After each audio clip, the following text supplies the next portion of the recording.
Hello everyone, in today's video I'm going to show you on how you can add a ground plane in EasyEDA.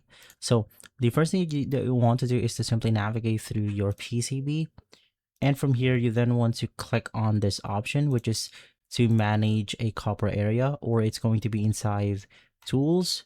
Click on the copper manager, and from here you then want to click on the plus icon on the layer that you want to apply the ground plane on. So in my case, it's going to be my top layer.